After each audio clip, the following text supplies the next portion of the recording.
Okay, no intro tonight. I changed up my setup just a little bit. Now all of a sudden I lost my intro on my switcher here, so that's okay. Welcome everybody. So for everybody that's on, we've already got quite a few folks that are coming on. Let me know down in the comments where you're watching from, because we've got a lot of stuff to talk about today. This is going to be great, and I want to get your all's opinion on some of this. We're going to talk about the new press secretary. So you saw in the headline, we got to talk about some of the RFK, as far as his hearing goes, his confirmation hearing in the Senate. I was watching through it, and I watched it on and off, and then Vigilant Fox did a really good recap of the best moments. So I'll give a shout out to Vigilant Fox that, this was definitely something that was worth watching. And he did a great, he or she, I don't even know, did a really great breakdown of all that. We're going to go through some of the best points of that. We're going to talk about briefly about Sarah Huckabee Sanders, who is dovetailing off, basically, I guess, off of Trump's messaging when it comes to work. Trump has been talking about offering to buy out the employment of about 2 million federal workers, and it's essentially saying, hey, you got to show up and work, and if you don't want to show up and work, then fine, we'll buy you out for whatever it is, like something like 8 months, I believe. We'll talk about that. But Sarah Huckabee Sanders says, okay, you want to get any of the benefits from Arkansans, then you're going to have to work as well. So we've got that, as well as General Milley. The situation with him, Pete Hegseth, is going to immediately pull his security, or has immediately pulled his security detail and may be demoting him. So lots and lots of great stuff to talk about today. So again, hit me up in the comments, hit me with a like and a subscribe. Let me know in the comments where you guys are watching from, as I'm waiting for a few more folks to come on. And I'm going to pull up the Rumble chat, because that's always a good place to get some info. And I need to give a shout out. The guy's name, let me see if I can find it here. And I'll just go by his first name, but he has been Tristan. We'll just say Tristan. Tristan's been commenting on a very active commenter on some of my Rumble videos. And so I think it's important to shout out some of the great fans and people that show up to watch this live stream every single week. And sometimes a couple times a week. I do it. I work for a living too, guys, just like you all. And so I do this as often as I can so I can keep you all informed. That's why you need to be subscribed to the Continue Freedom channel, wherever you happen to be watching, whether you're on YouTube or X or Rumble. Very, very important. So let's go ahead and let me pull up, let's go first to the press secretary, our new press secretary. This lady is an absolute beast, and I mean that in the best possible way. But listen to this one here. Let me pull it up. Here we go. Oh, my audio's not working right. Let's fix that. You know, guys, one of these days I'm going to start off on a live stream, and everything is going to work exactly the way it's supposed to. Oh, here we go. Let's try this one more time so you guys can has made so far since President Trump came back into office. Can you just tell us the numbers? How many have a criminal record versus those who are just in the country illegally? All of them, because they illegally broke our nation's laws, and therefore they are criminals as far as this administration goes. I know the last administration didn't see it that way, so it's a big culture shift in our nation to view someone who breaks our immigration laws as a criminal, but that's exactly what they are.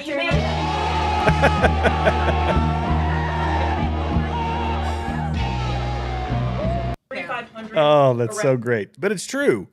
I mean, she said, how many people have broken laws or entered the country illegally? Well, if you entered the country illegally, obviously you broke our nation's laws. Therefore, you are a criminal. It's really not that hard. It's not that complicated.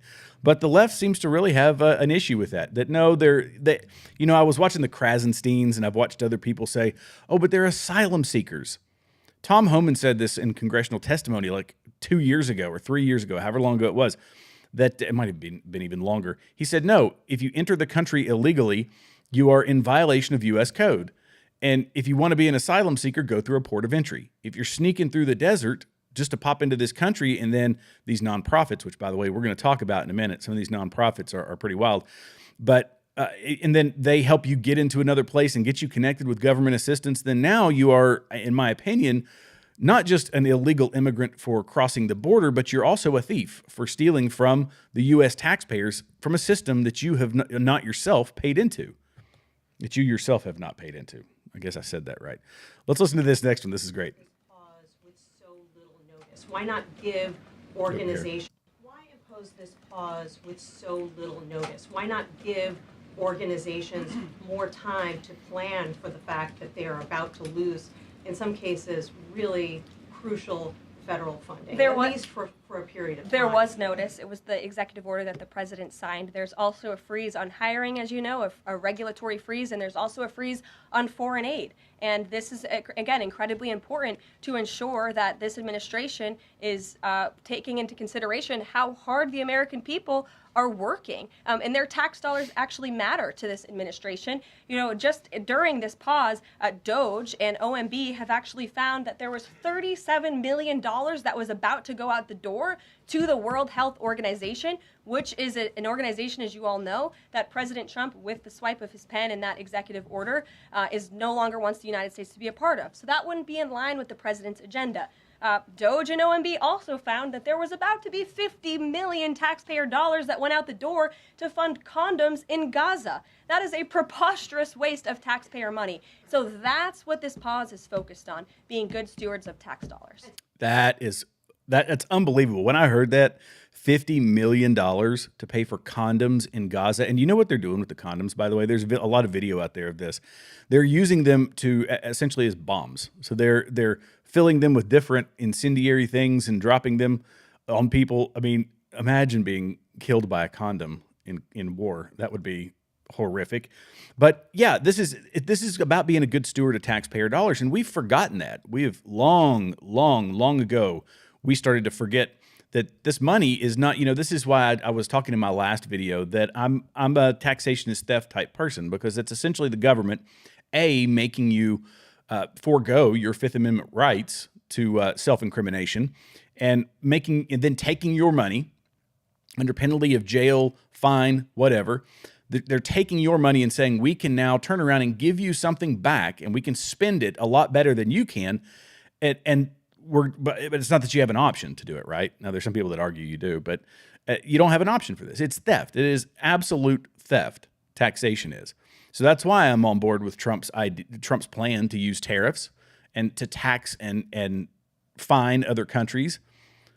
Tax other countries on things to enrich the American people. Don't tax the American people into poverty and say that you're going to be able to make their lives better, because we've been trying that since 1913 and it has not worked.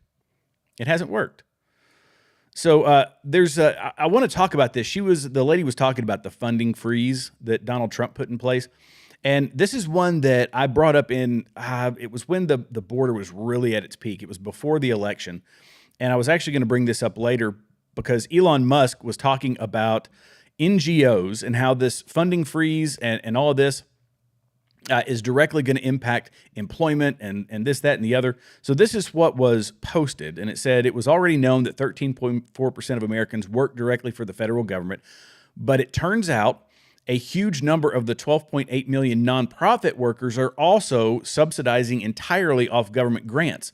So the real total could be 24%, and that doesn't even include fake consultants or contractors for stuff like DEI, developmental aid, or development aid, et cetera, that are for profit but only have a single client. And the reason I bring this up is because I'm skipping not in the order I was planning to. We will get to the RFK stuff. I promise that, for the folks that get antsy in their pantsy about it, because I know a lot of people do, and it's okay.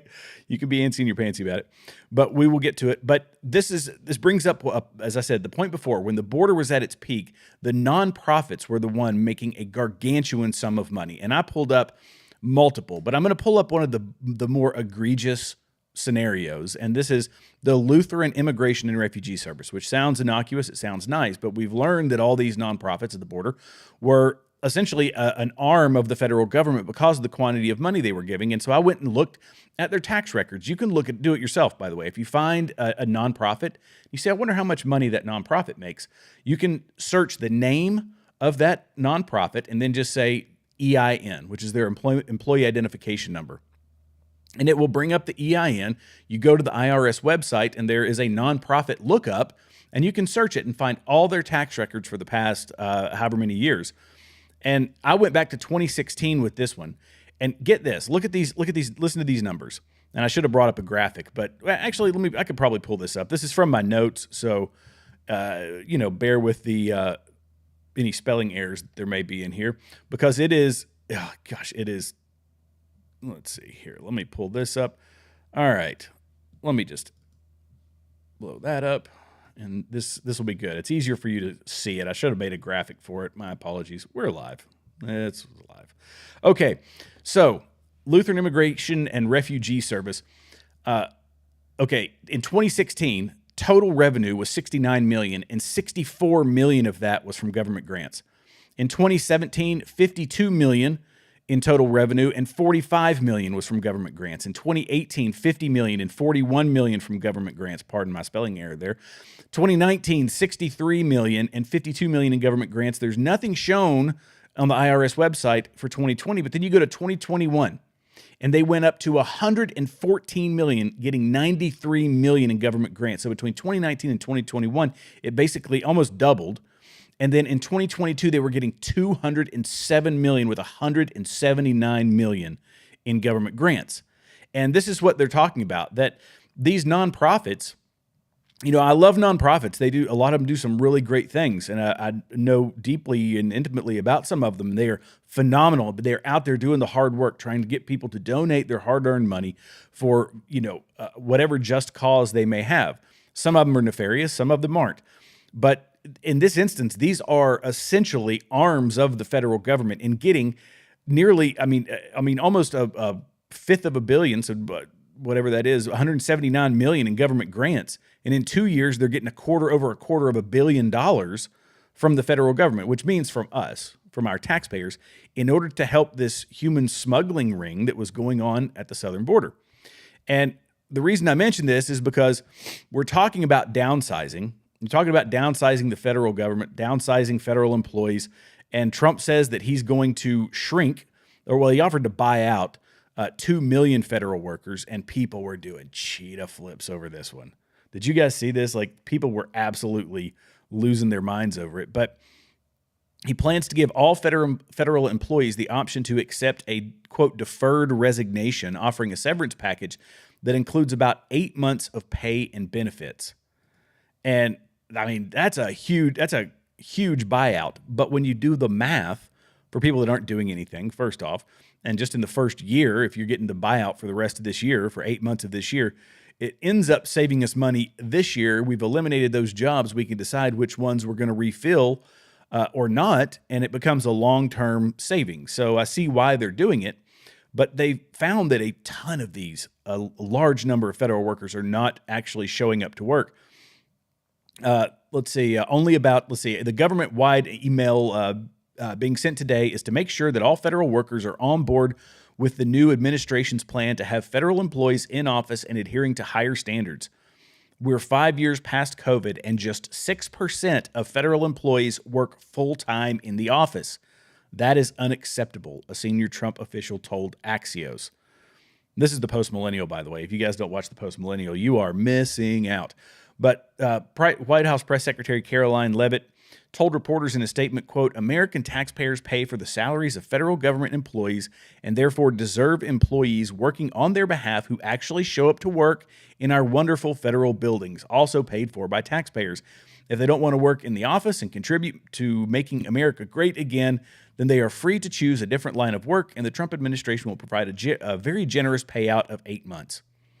Yeah, if you have a problem working from, an office building like the rest of the world, or working from, a place outside of your home like the rest of the world, then okay, go on Flex Jobs. They've got some online work. You can probably find something there.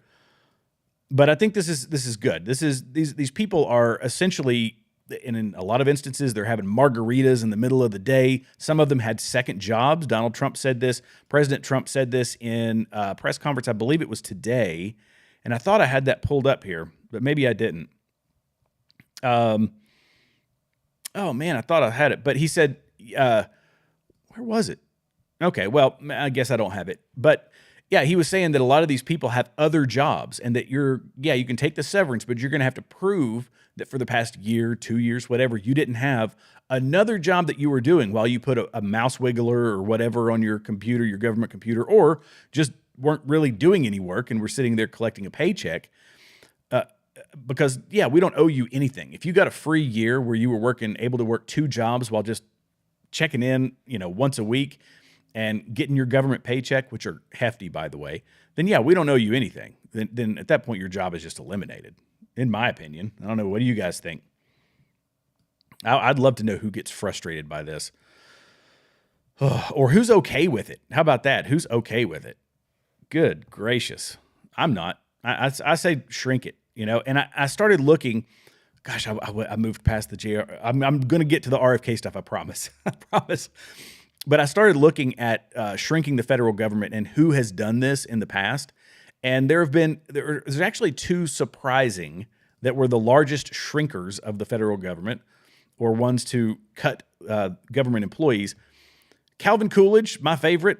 Love the man. He's fantastic. He did some amazing things to include shrinking the federal government by about 16.7%. Well, government workers by 16.7%. Bill Clinton was the other one. However, this comes with a caveat because almost all of these, about 280,000 of the 380,000, were from the military.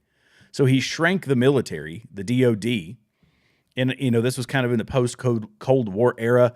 And so, yeah, that's where those cuts came from. Calvin Coolidge, on the other hand, cut from a lot of places. Yes, he cut from the War and Navy Department. He cut the Post Office, the Department of the Treasury, Department of Agriculture, Department of Commerce. He cut from across a lot of different, professions inside, and a lot of different departments inside of the federal government. But Bill Clinton only cut one. So, yeah, the number looks great, but that's not it.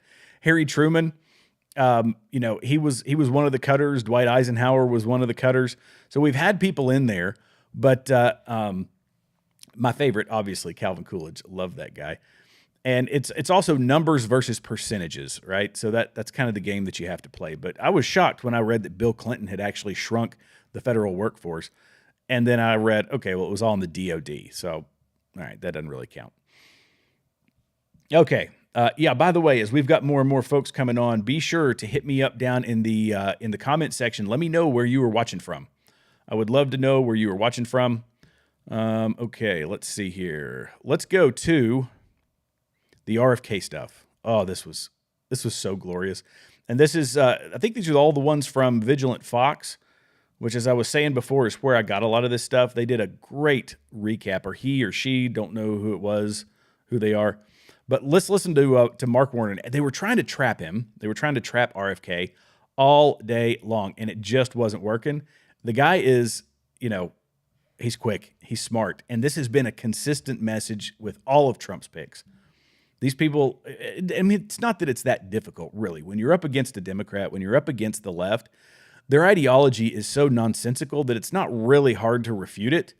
But let's listen to, this is Senator Mark Warner, Democrat from Virginia. You said publicly you want to immediately get rid of 600 NIH workers on job one, on day one. When we had our meeting, you said you'd actually like to get rid of 2,200 people from HHS. Which offices are you going to start cutting and riffing these 2,200 workers from? Senator, there's 200 political appointees that are changed during every administration. So if you got rid of those 200 political appointees, you're not going to replace them with your political appointees? Well, President Biden this year changed 3,000 employees at HHS, 3,750 So at NIH. your 2,200, what departments are you going to pick them from? Well, the same as President Biden did when he changed 3,000 out. Let me just, I'm down to a minute 30. The chairman's been generous with colleagues on both sides. I may have to go a couple minutes over, but let me just say, so let's just answer, this would be, I hope, since you're asking to become the top healthcare official in the United States in terms of HHS, huge ramifications, and part of this job is to be the senior advisor to the president on health issues. So when we're looking at this purge and we're looking at laying off workers, when we're looking at potentially the president's illegal offer to try to buy out federal employees, which I would say to any federal employees, think twice. Has this individual in his business world ever fulfilled his contracts or obligations to any workers in the past? But if you are in this position, yes, he has, by the way, we pledge that you will not fire federal employees who work on food safety, work on trying to preventing things like salmonella. Senator, there are 91,000 employees. So that, I take that as that's a simple yes, and I'm going to take that as a no. Run that agency I take that as a no. We talked about protecting Americans from cyber criminals. something we need Change to do a the lot more on. Will you commit not to fire anyone in the health arena who currently works on protecting Americans from cyber attacks in their healthcare files? I will commit to not firing anybody who's doing their job. Based on your opinion? Based upon your opinion? Yes. Or your political agenda or Mr. Trump's political agenda? Based upon my opinion. I guess that means a lot of the folks who've had any type of views on vaccines will be out of work. So, oh my goodness. He wants him to vow not to fire anybody working on the things that he thinks are important, first off. But he's essentially trying to goad him into saying, no, I won't fire anybody. I promise I won't fire anybody. In the midst of Trump, who's got the mandate saying we're giving the option for any federal employee to beat feet. If you don't want to show up to work, go. And he says, well, anybody who's doing their job, I'm not going to fire them. But he knows just as well as anybody else that when you start freeing up people who have mouse wigglers that are keeping their mouse alive so that people think that they're actually working on their computer while they're off doing another job or getting margaritas at the bar down in the corner, then yeah, okay. He knows that is a net loss for his departments. And he's got tens of thousands of employees, and the guys, Warner's trying to get him to say, oh no, I won't fire anybody. Oh, come on. Fire them all. Anybody who's not doing their job, anybody who's not showing up to work, fire them. Said publicly. Oopsie. But he handled them, beautifully. Here's another one. Let's this one. This one was from Senator Matro, Democrat from Nevada. Matro or Matro, I don't exactly know. Let's check this one out. Let me get it pulled up here. Great job. I kind of keep shouting out Vigilant Fox because when I pull this up, you don't see the logo. Here, let me just show you. Vigilant Fox is the one that made this montage. And so, find that logo at Vigilant Fox. They did a great mashup of all this stuff, but let's check this one out. And I want to know down in the comments what you guys think. By and large, do not like the Affordable Care Act. People are on it. They don't like Medicaid. They like Medicare. And they like private insurance.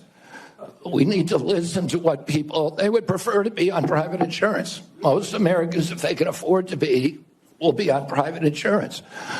We need to figure out ways to improve care, particularly for elderly, for veterans, for the poor in this country. And Medicaid, the current model is not doing that. There you go. If given the option, the American citizens would prefer to be on private health insurance because in a lot of instances, see, we are still dealing with the days of Obama where he said, oh, if you like your doctor, you can keep it. If this, that, and the other. No, we've got a fully socialized system that is atrocious in so many ways. It's bad insurance nearly all around.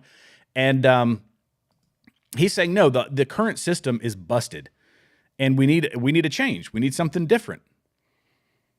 And so I was shocked to say that because he is more of a left-wing guy. I didn't know his position going into this. I didn't know his position on government health care. I didn't know his position on the Affordable Care Act. And he said, no, if we can find a better system, it's going to be better for the American people. I mean, I know it's almost nonsensically simple to say, but it's true. And yeah, he backed it up. This was a great one with him and Elizabeth Warren. I mean, check this out. Comply with all the ethical guidelines. That's not the question. You have said You're asking me, Senator, you're asking me not to sue vaccine pharmaceutical companies. Yeah, you are. That's exactly what you're doing.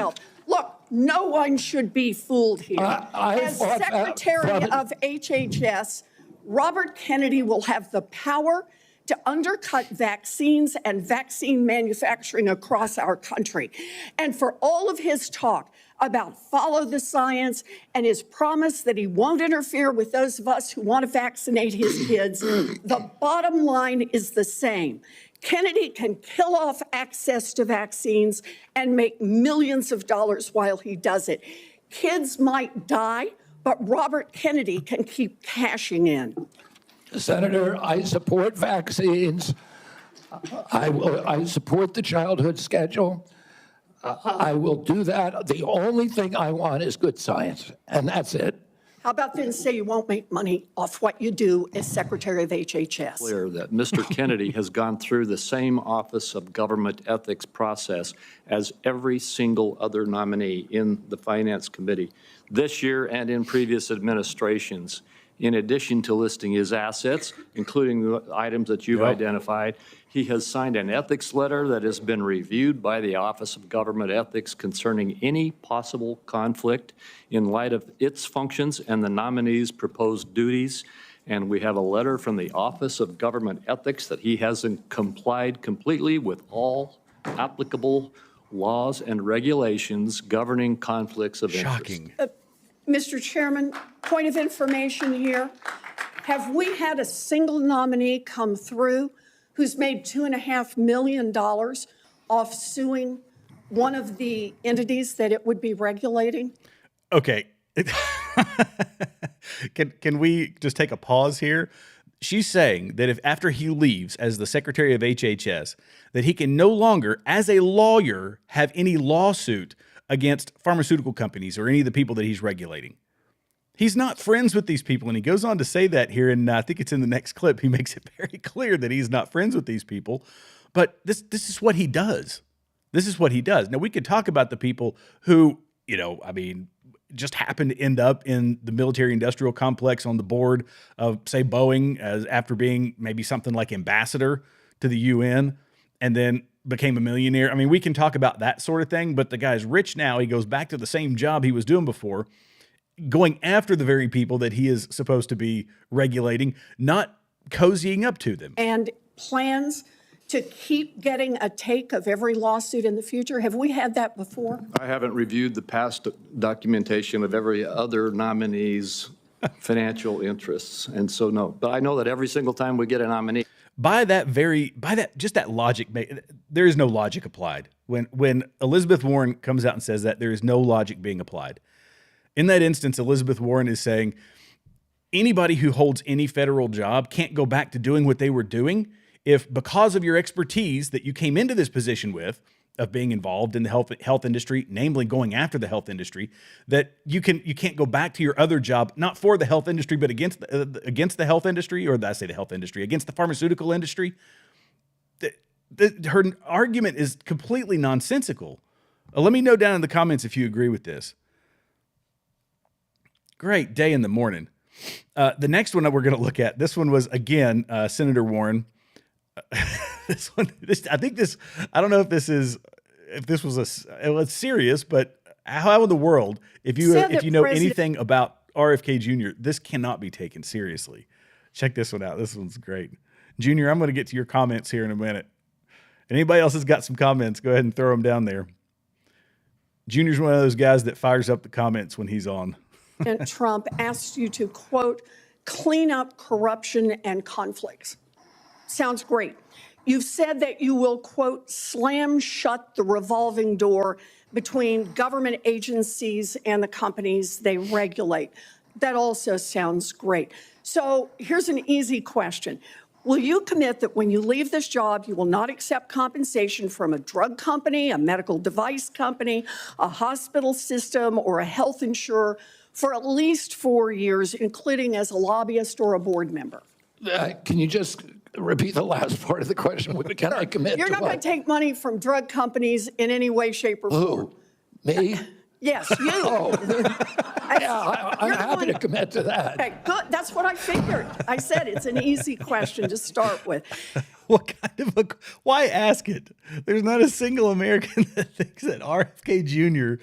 is going to go work for the pharmaceutical companies when he has spent his life, if not in the environmental sector, but going after pharmaceutical companies and the dangerous practices that they have. He's not completely anti-pharmaceutical, but he calls out the corruption where the corruption exists. He calls out where the misinformation is. And, kudos to him for that. I can't believe she asked that. Now, this next one is silly, but we couldn't expect a whole lot less from Senator Bernie Sanders. Bernie Sanders really, really, really got mad about some onesies. Yes, onesies, baby onesies that were sold by a nonprofit that RFK Jr. had founded. Check this out. Called the Children's Health Defense. You're the originator. Right now, as I understand it, on their website, they are selling what's called onesies. These are little things, clothing for babies. One of them is titled Unfaxed, Unafraid. Next one, and they're sold for $26 a piece, by the way. Next one is no vax, no problem. I bet his book was around $26 a piece, and I would much rather buy the onesie, spend my money on the onesie that for a kid than on Bernie Sanders' book. But let's go ahead. Now, you're coming before this committee and you say you're pro-vaccine. Just want to ask some questions. And yet your organization is making money selling a child's product to parents for $26, which casts fundamental doubt on the usefulness of vaccines. Can you tell us now that you will, now that you are pro-vaccine, that you're going to have your organization take these products off the market? Senator, I have no power over that organization. I'm not part of it. I resigned from the board. Yeah, that was just a few months ago. You founded that. You certainly have power. You can make that call. Are you supportive of this? I've had nothing to do with leadership. Are you supportive of these onesies? I'm supportive of vaccines. Are you? I think that was the line from the whole thing. Are you supportive of these onesies? Supportive of this clothing, which is militantly anti-vaccine. I am supportive of vaccines. I will. I want good science, and I want to protect. But you will not tell the organization you founded not to continue selling that product. Thank you, Mr. Chairman. Oh my goodness gracious! Are you supportive of these onesies, Mr. Kennedy? Are you supportive of these $26 onesies? I don't know. I don't have anything to do with that, he says. Great day. Oh, that one made me laugh. Now, the last one, I think this is the last one. Yeah, let's go here. So this was, let me make sure I get the one right. Oh, yeah, here we go. So this is Ray. Okay, I don't know his name. Y'all tell me. If you're from New Mexico, how do you pronounce this guy's name? I'll admit I don't know the name of every single senator. I think it's Lujan is his name. But this is talking about Medicare. Check this out. This is really funny. Yes or no, do you support cutting Medicaid or reducing, and especially in an area where you and I spoke about with the federal investment in Medicaid, which is known as FMAP? President Trump has not told me to that he wants to cut Medicaid. He's told me to make it better. Do you support cutting, yes or no? Let me ask you this way, since it's only about President Trump. I support making it better, Senator. If President Trump asks you to cut Medicaid, will you do it? Oh, it's not up to me to cut Medicaid. It would be up to Congress. Oh, and you don't I'm going to work. I'm going to work. Mr. Kennedy, you don't want to answer? I'll move on. Watch the laugh. Do you know how many? He's like, I don't cut Medicaid. That's not my job. I'm not here to cut Medicaid. I can influence parts of Medicaid through policy or, other things like that to try to make it better. But yeah, it's up to Congress. He says, oh, you don't want to answer the question? No, because it's your job. Yes or no, do you support? Oh, wow. So it was one thing right after the other, RFK's. Again, I never thought that I would be a huge RFK fan. I don't agree with all of his policies, obviously, but he is most definitely in the right job at the right time. And he was one of the senators. It was Senator Marshall from Kansas. Basically said, I believe that you were called to be in this position, that God put you in this position. And I don't think that's necessarily wrong. He's very passionate about making America healthy. He himself is obviously a very healthy person. He was a former addict. And while the left loves to say, oh, that crackhead or that old heroin addict or whatever it was, I'm not going to listen to a drug addict. This shows that they don't really have this belief of redemption, that you can't actually come back from something, become a better person, and then work to help people get through the very thing that you overcame. They don't see that as part of it. You are once and for all and forever vilified only if you don't agree with their political opinions, that's what's so disingenuous about it, and it's very troubling. So I'm sorry that I'm skipping around here. Let me make sure that I pull up the right one here. Okay, yep. So I got that part out of the way, the RFK Jr. part, the headline part. I know that there's a lot of folks that get mad at me when I wait till the very last minute, but I'm going to answer a couple of comments here. I've got some from Junior Coltrane. Let's see. This is a great point. So he said, those senators are so overly hostile that it minimizes their credibility. How do they not know that? And that is very, very true. When these people come up here and they shout these silly, it's trying to get a headline. And Elizabeth Warren, you could watch on her X feed, she cut off the part where RFK Jr. made her look like a silly person, cut that off and just made her statement, gave her statement, and it's only a snippet of her statement, the best part of her statement, not where she fumbles over her words. It's highly editorialized. But they make these outrageous claims and think that they can use those snippets. But when we, the informed people, the ones who actually watch the clip all the way through or watch all the testimony, we see it as political theater, grandstanding, and so outrageous that, yes, you lose instant credibility. When a senator says, "Are you going to cut Medicaid?" if Donald Trump tells you to, well, it's not up to me to cut Medicaid. It's up to Congress to cut Medicaid. It's up to the legislature to cut Medicaid. Oh, well, I guess you don't want to answer the question. I mean, it's silliness like that. Or do you support this? Do you support this onesie, as Bernie Sanders said? Oh, wow. So I'm going to swing back around, and I hate to do that to you guys, but I'm going to swing back around to something I missed earlier when I was talking about shutting down the federal workforce or shrinking the federal workforce. Some folks didn't want to leave. So the USDA Inspector General had to be escorted out of her office after defying the White House. That's great. Security agents escorted the Inspector General off of the U.S. Department of Agriculture out of her office on Monday when she refused to comply with her firing by the Trump administration. Sources familiar with the matter told Reuters. So some people don't want to leave. This is the antibody reaction of shrinking the federal government. This is the pushback. I don't want to get rid of my job. You can't do this to me. You know, I once saw a federal employee who had stolen a bunch of stuff from a government facility, and it took them over a year to fire the guy because of this ridiculous, bureaucratic process. And Trump's coming in saying, "No, I'm just going to go ahead and do it." And he's kind of circumventing all that by saying, "I'll give you an opportunity to be bought out. I'll buy you out for 8 months of your time, and we'll give you benefits and everything. Go live your life, have a hobby, or start looking for another job." And I will tell you, you better start looking for another job because it's tough out there.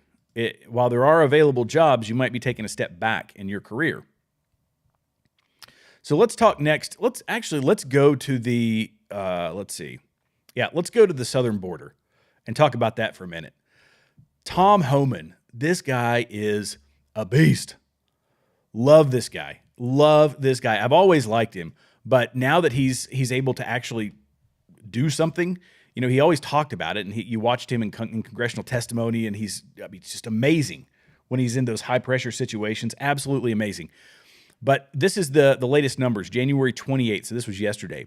969 arrests, 869 detainers lodged. That's as of ICE daily statistics as of midnight. Nearly 1,000 people arrested in a day. It's wonderful. And what's happening? The left is ticked. People on the left are furious. And why are they furious? Not because it's humane, or the humanity of it. That's what one might think. Listen to this. It's deplorable, but here, listen. Trying to actively hire illegal immigrants, if you think that's best, if you are trying to game the system, if you are trying to help someone break U.S. federal immigration law, I think if we're going to have a true crackdown on illegal immigration in this country, it has to involve everybody who's participating in it. And I think you've raised a good point with this topic. And so employers and anyone else who's part of this pipeline, I think they ought to be put on notice. And you got to play by the rule. Everybody has to play by the rules. I don't want to hear that they're doing work that no one else will do. Talk to guys in the building trades, plumbers, contractors, picking strawberries. These building trades guys are being hurt. I can't by wait. labor that shouldn't be here. I can't wait until American women can't get blueberries for their smoothies. I cannot wait until there is a full crackdown on all small businesses, as if that's going to be the solution to the immigration problem. It is just going to put immigration-related issues further into the darker corners. Okay. I have got to comment on, I can't wait until, some woman doesn't have blueberries for her. She's basically saying, and this is not an isolated incident, that I've been watching people over and over say, who's going to pick the strawberries? Who's going to clean the houses? Who's going to do this? They are saying, how dare you do this because you are getting rid of our slave labor? That's what this is. It's how dare you get rid of our serfs? And what is that reminiscent of? That is reminiscent of the same party a certain number of years ago. We can't get rid of our free labor or our cheap labor. How dare you? I'm just saying, I'm not wrong. I am not wrong on that one. It is the same party with the same line as if that doesn't expose it, I don't know what it is. And that's not just one clip. I could sit here and probably pull up, given enough time, I could pull up hundreds of clips of the past 2 weeks. Definitely of the past week, because that's when it's really amped up since all these deportations have started. But Trump is, he's not buying into it. Check this out. This is what he said during the press conferences today. Today, I'm also signing an executive order to instruct the Departments of Defense and Homeland Security to begin preparing the 30,000-person migrant facility at Guantanamo Bay. Most people don't even know about it. We have 30,000 beds in Guantanamo to detain the worst criminal illegal aliens threatening the American people. Some of them are so bad we don't even trust the countries to hold them because we don't want them coming back, so we're going to send them out to Guantanamo. This will double our capacity immediately, right? And that's a tough place to get out of. Today's signings bring us one step closer to eradicating the scourge of migrant crime in our communities once and for all. And it was just it's just an unforced error that we even have to be doing this. Now we need Congress to provide full funding for the complete and total restoration of our sovereign borders, as well as financial support to remove record numbers of illegal aliens. Bingo, bango. How about we just fire up Gitmo? I love it. I think it's a fantastic idea. And he's, we saw, I mentioned it in my last video, but we had the, sorry, Susan from Texas. I was just seeing your comment there. I try not to look at the comments too much because I really want to answer them right away. But I'll get to that in just a second. Well, let me just get to it. She said yes. She said yesterday she would be there. Oh, Megyn Kelly. Yeah. Okay, so that was Megyn Kelly in the background on the RFK stuff. All right. So anyway, fire up Gitmo. We saw the other day where the president of Colombia was saying, nope, I'm not accepting people, and we'll push back against all this. And Trump said, okay, fine, we'll just levy a 25% tariff against your country, against the goods coming out of your country. And what happened? Well, the president turned around on a dime and said, okay, I get it. I'll send my presidential plane to go pick up illegals and bring them into Colombia. So these countries have got to help us out. They came from there. They've got to help repatriate these people. And Trump is doing the right thing. Tom Homan, Kristi Noem, people were giving her a hard time. Joy Reid, in fact, yesterday, it might have been yesterday, she was saying that it was cosplay for Kristi Noem to be out there in the streets in New York, is where she was, while they were arresting illegal immigrants. No, you know what that's called? That's called leading from the front. Yeah, they're not going to put her in there kicking down doors, but she is in hostile areas full of illegal immigrants, Trinidad, Aragua, people that are looking to cause harm, to kill our law enforcement agents. So yeah, you got to take the director of Homeland Security should probably be wearing a vest or body armor. And she was. And they say, oh, this is cosplay. No, these people that they're going after are very dangerous, which is why they're the first to be gone after. And kudos to her. Kudos to Tom Homan. God bless them for the work that they're doing. God bless them, because I'm okay with anybody who's going to do their job to make the American people safer. And we had the antithesis of that was the Biden presidency. And the embodiment of that is the Trump presidency. So, yeah, Tom Homan, get after it. Kristi Noem, get after it. Keep going. I got to talk about Pete Hegseth, because this is big, and I'm going to give you a little bit of historical context on this one. Nothing exactly like this has actually happened, but there's been some examples of demotions of generals in the past. I'm going to give you a couple and what they're normally for. So Pete Hegseth, he immediately pulled Mark Milley's security detail, and people are mad about it because I guess Iran has vowed revenge against him.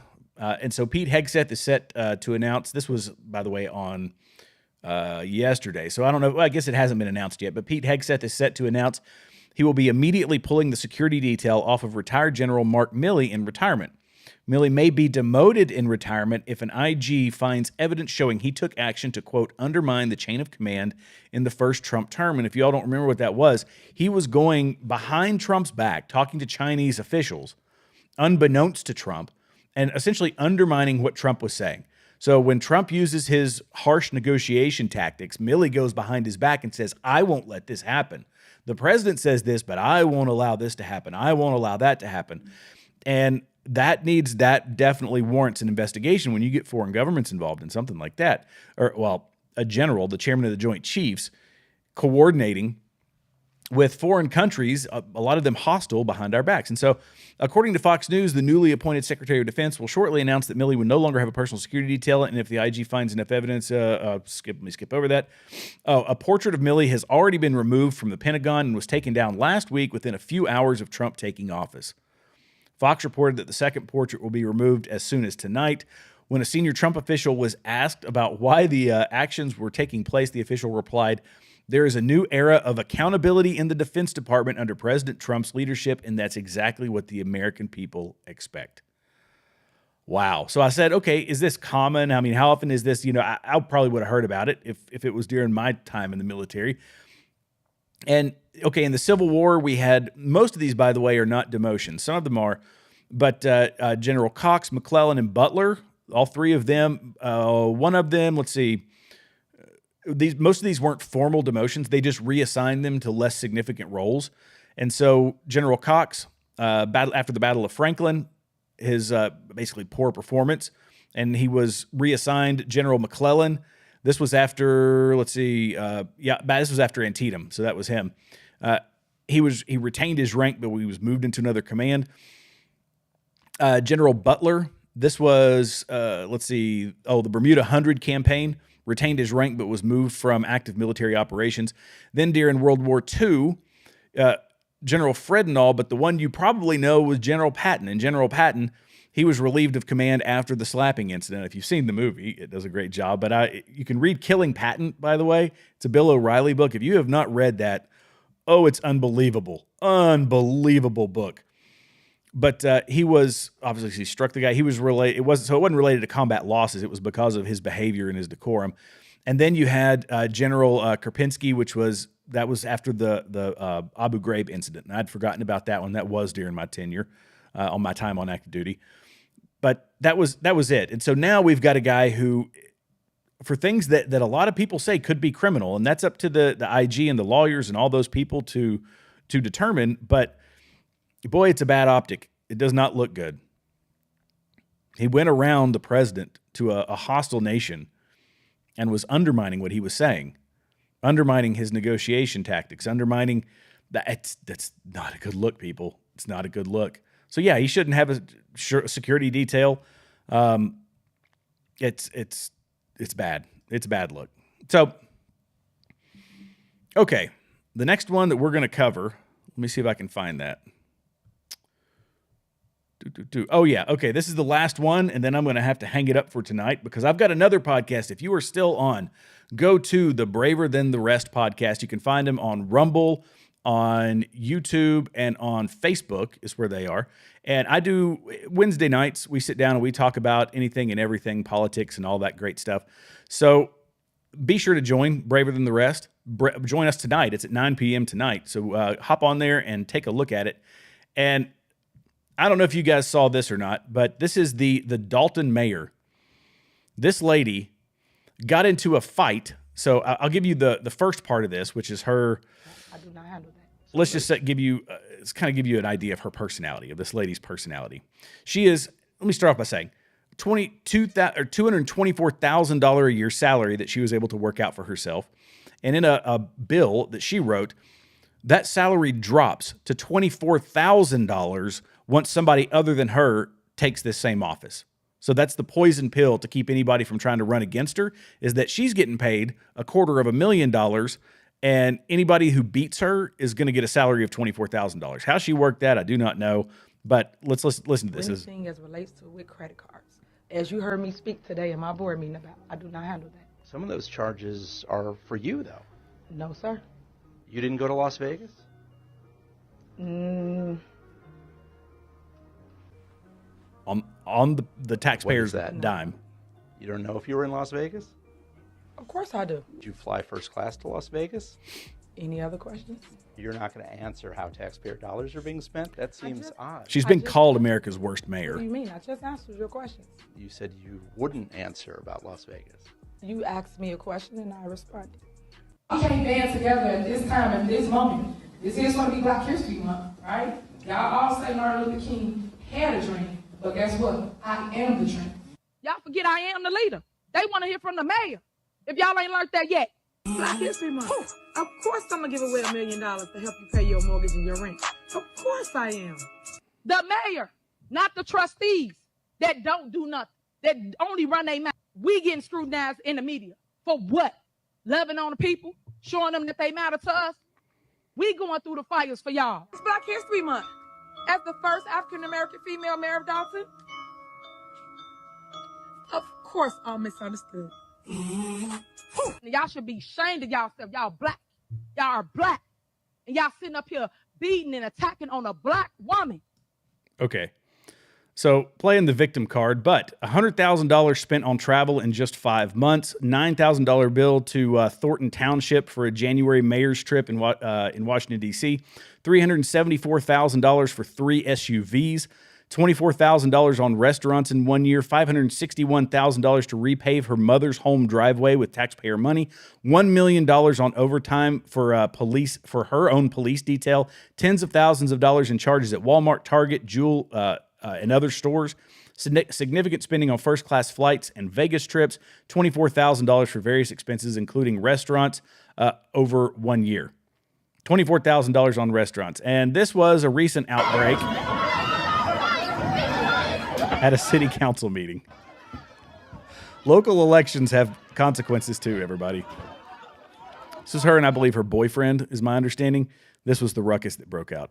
So really just really closing on a Jerry Springer kind of thing. But, I mean, golly, we got to be careful, everybody. You got to be careful. Local elections, we forget how powerful they are, how important they are. But, yeah, this is America's worst mayor. I think that is an apt description of this lady. Wow. But now it's taken to brawling in city council meetings. Unbelievable. Well, hey, everybody, I want to thank you all so much for chiming in. And I want to see if I missed any questions here. So, let me look here. Nope. Junior, thanks for checking in, man. I always appreciate you being on. Susan, thanks for commenting and being involved as well. Susanna TX. I appreciate you guys. Be sure to hit that subscribe button, hit the notification bell, hit that like button, and any additional comments. If you watch this after we've gone live, engage, because I love hearing from you guys. I'll see you in the next episode. God bless you. God bless America. I'll see you later.